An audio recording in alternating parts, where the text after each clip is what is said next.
Hey everyone, it's Z here, and it is May 10th and I'm at the Washington Townhouses, and today we have the painters finishing up on this side. So we've got the cabinets in, they're finishing up the paint, and then on these units they're still getting the trim in. So we've got cabinets in but just putting in the trim. So I'm just gonna walk you through here just so you can kind of see the stage. So last time I think we walked through, we had stuff painted, but it wasn't actually, the doors had been taken off. So you can see the stage we're at now. So we've got all the cabinet doors and the just regular doors in, everything painted in place. Then we've got up front here, then we've still got the painters working back in these units here, and then meanwhile we've got the trim guys installing the trim over here. So we've got, I guess we still need some cabinets over here, and let's see, they're working in that one right there. So I'll take you in this one here. Whoa. So here we got the cabinets unfinished, but we're getting the trim cut, installed, and getting ready.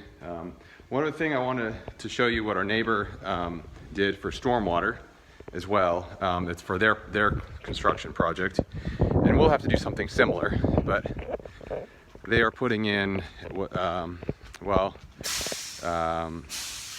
it's called, different names, but sort of a infiltration basin or bioretention, and that's to help with the stormwater. So right here, they've got their house, and they've got the gutters, water's flowing from that side over this way, and so to prevent the water from coming onto our property, and also to minimize what goes out onto the street and into the storm sewers, they have this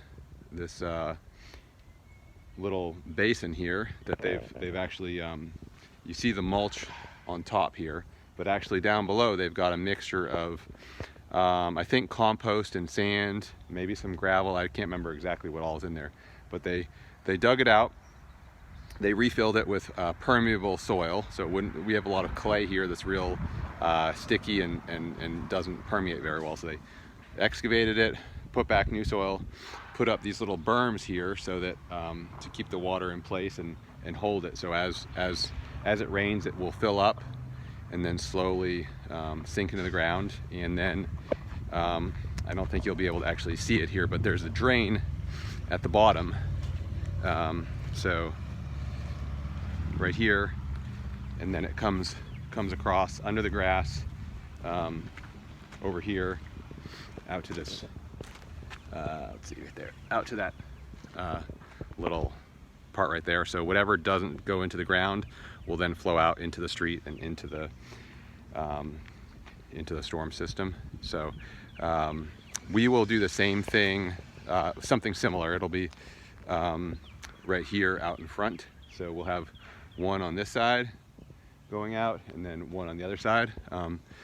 Part of the issue we will have is, so they are actually elevated a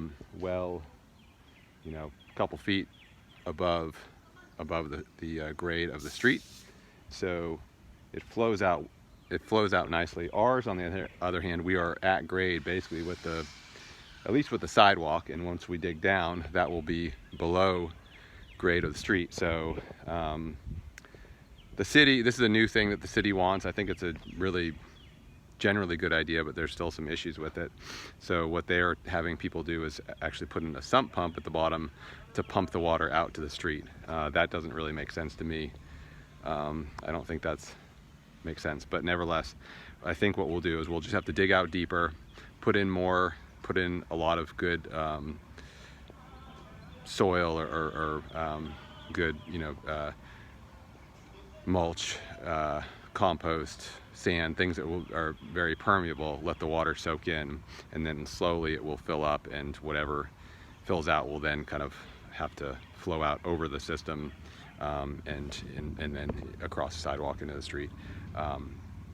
But that's sort of that's the plan for what's called green stormwater practices. So that's what we're going to be working on as well later. That's actually a little bit later on. Next step is going to be getting, so we've got these, we've got the sewer lines from the street to the property now, and next we're going to be having to run those sewer lines and the water lines to the buildings themselves, so that we can get the water in. And then additionally, okay, we've got the power line here, and now we're going to be able to get power run. We've got a conduit out front. We'll be able to run those to the in the back to the back power meters, and then across the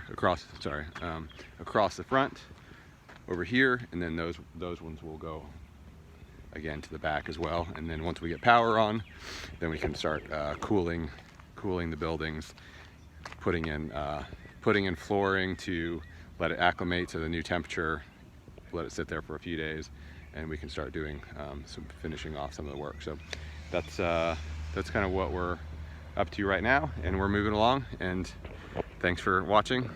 Please like and subscribe. It helps me stay motivated. Thanks.